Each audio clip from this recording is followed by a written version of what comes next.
Subject economics, class 11th, chapter 4, presentation of data. Presentation का Hindi meaning होता है प्रस्तुतिकरण। Meaning of presentation of data. Presentation मतलब होता है प्रस्तुतिकरण।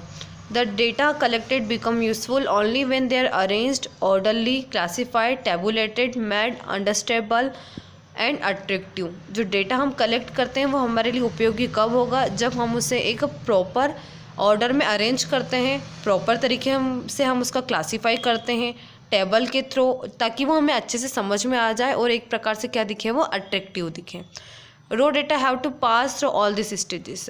जो रो डेटा होता है वो जितनी भी स्टेजेस होती है जिन्हें अरेंज किया जाता है, क्लासीफाई, टेबुलेशन, ये सारी स्टेजेस से क्या करता है, वो होकर पास होता है जो रो डेटा है। The presentation of data refers to exhibitions of data in such a way that they appear clear, attractive, meaningful and easily understood and analyzed। तो प्रेजेंटेशन ऑफ डेटा वही होगा जिसमें रो डेटा को हम क्या करते हैं, एक प्योर और प्रॉपर तरीके से हम उसको कलेक्ट करते, प्रेजेंट करते हैं, ताकि वो हमें क्लियर दिखे, अट्रैक्टिव भी हो, मीनिंगफुल भी हो और इजीली अंडरस्टूड हो, और हम ताकि हम उसका क्या कर सकें, एनालाइज कर सकें। मतलब प्रेजेंटेशन ऑफ डेटा वही होगा जिसे हमने रो डेटा को कलेक्ट किया, फिर उसको इस प्रकार हम ऑर्डर करते हैं, उसका अरेंज करते हैं ताकि वो हमें समझ में आ जाए और हम उसका क्या कर सकें, एक मीनिंगफुल यूज़ कर सकें। Next, method of presentation of data. Methods रखी है प्रेजेंटेशन ऑफ डेटा की, जिसे हम फॉर्म्स भी बोलते हैं। प्रेजेंटेशन ऑफ डेटा की 4 मेथड्स होती हैं। First, textual descriptive presentation. Second, tabular presentation. Third, diagrammatic presentation. Fourth, graphical presentation. ये 4 मेथड्स हो गई प्रेजेंटेशन ऑफ डेटा। इसके बाद हम इन्हें डिटेल में पढ़ेंगे। पहला है textual presentation of data. Textual descriptive presentation of data. Textual को हम डिस्क्रिप्टिव प्रेजेंटेशन ऑफ डेटा भी कहते हैं। In this data is presented in the form of text. ये जो टेक्सचुअल प्रेजेंटेशन ऑफ डेटा जो मेथड है, इसमें जो डेटा क्या किया जाता है, प्रेजेंट किए जाते हैं, वो एक टेक्स्ट के रूप में प्रेजेंट किए जाते हैं, मतलब उसे हम लिखते हैं, टेक्स्ट करते हैं। This is suitable when quantity of data is not too large. और ये मेथड वहाँ पर सुटेबल होती है जहाँ पर डेटा की क्वांटिटी, मात्रा ज़्यादा लार्ज नहीं होती, ज़्यादा बड़ी नहीं होती है। तो ये टेक्सचुअल प्रेजेंटेशन ऑफ डेटा वो हो गया जिसमें हम टेक्स्ट के थ्रू क्या करते हैं, डेटा प्रेजेंट करते हैं, और ये वहाँ पर सुटेबल होती हैं जहाँ पर डेटा की क्वांटिटी ज़्यादा लार्ज नहीं होती हैं। सेकेंड, टैबुलेशन, जिसे हमने टैबुलर प्रेजेंटेशन ऑफ डेटा कहते हैं। It is the process of presenting data in the form of table. जो टैबुलेशन मेथड होती है, इसमें जो डेटा एक टेबल फॉर्म में प्रेजेंट किए जाते हैं, एक टेबल बनाई जाती है और उस टेबल के फॉर्मेट में डेटा प्रेजेंट किया जाता है। टैबुलेशन में पार्ट्स और कंपोनेंट्स ऑफ टेबल दे रखे हैं। पार्ट्स और कंपोनेंट्स ऑफ टेबल मतलब जो टेबुलर प्रेजेंटेशन में हम जो टेबल बनाते हैं डेटा प्रेजेंट करने के लिए, वो उसके क्या क्या उसमें कंपोनेंट्स होते हैं, क्या क्या पार्ट्स होते हैं, क्या तत्व उसमें ऐड होते हैं उस टेबल में। First, table number. इसमें टेबल में क्या रहेगा, टेबल नंबर शो होता है कि कौन से नंबर की है, मतलब ये जो नंबर होता है वो सबसे ऊपर लिखा हुआ होता है कि हमें पता हो कि जब हम डेटा कलेक्ट कर रहे हैं वो कौन से नंबर के कलेक्ट कर रहे हैं। Second, title. जितनी भी हम क्या करते हैं, डेटा कलेक्ट करते हैं, उसमें एक टाइटल लिखा हुआ होता है, टाइटल बनाते हैं जिससे उसमें, ताकि हमें एक शॉर्ट में एक टाइटल लिखा होता है जिससे हमें पीरियड और एरिया का वहाँ का समझ में आ जाता है, वहाँ के क्षेत्र के बारे में, और वहाँ की जो टेबल हमने बनाई है उसके बारे में हमें एक शॉर्ट में इंफॉर्मेशन मिल जाती है कि उसका टाइटल क्या है। थर्ड, कैप्शन और कॉलम हेडिंग। इसमें जो कैप्शन लिखा जाता है और जो कॉलम होता है वो हेडिंग में किस वे में होता है, एक वर्टिकल कॉलम में लिखा जाता है। वर्टिकल कॉलम मतलब इस प्रकार की रो में लिखा जाता है। फोर्थ, स्टब्स और रो हेडिंग।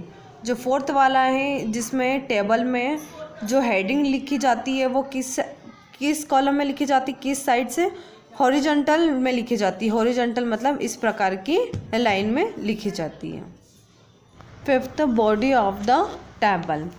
जो टेबल का फॉर्मेट होता है वो एक प्रॉपर होता है और अप्रोक्सीमेशन के बेसिस पर होता है, ना वो फॉर्मेट लेंथी होता है ना वो फॉर्मेट छोटा होता है। जो बॉडी ऑफ द टेबल होती है वो पूरी क्या होती है, एक प्रकार से मेंटेन होती है, पूरी एक उसका फॉर्मेट होता है, उस बेसिस पर बनाई जाती है।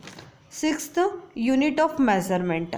यूनिट ऑफ मेजरमेंट में जो इकाइयाँ होती है, यूनिट्स होती है, उसको टेबल को हेड नोट्स में लिखा जाता है। जैसे इनकम इन रुपी, जो इनकम होगी, आय को रुपीज़ में लिखा जाता है, तो ये क्या है, यूनिट ऑफ मेजरमेंट है। मतलब हम उसको क्या करते हैं, एक जो राउंड फिगर होता है उसको एक अप्रोक्सीमेशन में लिखते हैं, राउंड फिगर में लिखते हैं। Seventh, source. सोर्स मतलब होता है स्रोत। जो डेटा हमने क्या किया है, प्रेजेंट करने वाले हैं, वो कौन सा सोर्स है, सेकेंडरी है, फर्स्ट है, या फिर उसको सेकेंडरी में हमने किया है तो कौन सा है, पब्लिश्ड सोर्स या अनपब्लिश्ड सोर्स है, या अलग अलग सोर्स से लिया गया है, किस सोर्स से उसे लिया गया है। सेवंथ सोर्स हो गया हेड नोट। हेड नोट में जो जितना भी पूरा उसका क्या आता है, अप्रोक्सीमेशन जो टोटल निकलता है, जो हेडिंग होती है वो लिखा जाता है उसमें, हेडिंग। लास्ट है main foot notes. Foot notes वो होता है जो टेबल पूरी हमारी क्या हो जाती है, फिनिश हो जाती है, फिनिश होने के बाद उसे कहाँ लिखा जाता है, टेबल के नीचे लिखा जाता है, और उस फुट नोट में हम स्पेशल और इम्पोर्टेंट थिंग मेंशन करते हैं। Next, tabular presentation of data. ये फॉर्मेट दे रखा है इसका। फॉर्मेट में आपको ये पहले हेडिंग जितनी भी दे रखी है इसकी, ये मैं आपको डिटेल में बता चुकी हूँ। ये फॉर्मेट है उसका। पहला टेबल नंबर था, टेबल नंबर भी टॉप पर लिखा जाता है, देन उसके बाद टाइटल, देन हेड नोट, अगर हेड नोट अगर कुछ हो तब लिखेंगे हम, देन स्टॉप रो हेडिंग। रो हेडिंग में इधर नीचे आगे स्टॉप एंट्रीज आगे, रो एंट्रीज, देन टोटल रोज, टोटल यहाँ लिखेंगे हम, देन कैप्शन कॉलम हेडिंग। ये कैप्शन और कॉलम हेडिंग हो गई, जिसमें सब हेड, 2 कॉलम बनेंगे सब हेड के, या 1 कॉलम भी हम बना सकते हैं। कॉलम हेड हो गया, इसके बाद फिर नेक्स्ट हो गई बॉडी ऑफ द टेबल, ये हो गई body of the table. Then इसके बाद कॉलम का हम लिख देंगे टोटल कॉलम। देन उसके बाद हमारा था सोर्स नोट। जो सोर्स नोट है वो यहाँ पर लिखा जाता है। लास्ट था फुट नोट, जहाँ पर हम इसेंशियल और इम्पोर्टेंट थिंग्स लिखते हैं, तो ये है फुट नोट। तो ये है टेबुलर प्रेजेंटेशन ऑफ डेटा, जिसे हम टेबल फॉर्मेट में हमने आगे डिटेल पढ़ी है। उसका इस प्रकार क्या बनाया जाता है, कॉलम बनाया जाता है। Features of a good table. एक गुड टेबल के फीचर्स क्या क्या होने चाहिए। First, compatible with the objective. जो गुड टेबल है वो ऑब्जेक्टिव उद्देश्य के साथ क्या होनी चाहिए, कंपेटेबल होनी चाहिए, उसके साथ अनुरूप होनी चाहिए। B, helpful in comparison. अगर हम उस टेबल का कंपैरिजन करें किसी और के साथ तो उसमें हमारी क्या कर सके, वो एक हेल्पफुल कर सके, मदद कर सके। सी, आइडियल साइज़। जो टेबल की साइज़ होनी चाहिए वो एक आइडियल होनी चाहिए। D, steps. जो टेबल है वो एक स्टेप्स में होनी चाहिए, स्टेप्स रोज में होनी चाहिए, प्रॉपर स्टेप्स हम पढ़ चुके हैं आगे, स्टेप्स रोज हेडिंग वगैरह में होनी चाहिए। 6th, हेडिंग में होनी चाहिए। हेडिंग जैसे हो गया था कॉलम, या इस बेसिस पर होती है। Percentage and ratio. जो गुड टेबल है उसमें एक परसेंटेज भी शो होता है और एक रेशियो भी शो होना चाहिए। Source of data. जो सोर्स ऑफ डेटा है वो भी प्रॉपर क्लियरली मेंशन होना चाहिए। 6th, simplicity. सिंप्लिसिटी मतलब सिंपल होनी चाहिए वो टेबल, हमें समझने में भी और समझाने में भी हमारे लिए क्या हो, वो सिंपल रहे। ये जितने भी पॉइंट्स हैं ये हम आगे डिस्कस कर चुके हैं, किसमें, उसमें टेबल में, मेथड्स के फॉर्मेट में। आज हमने प्रेजेंटेशन ऑफ डेटा की 2 मेथड्स पढ़ी है, बाकी के हम आगे पढ़ेंगे।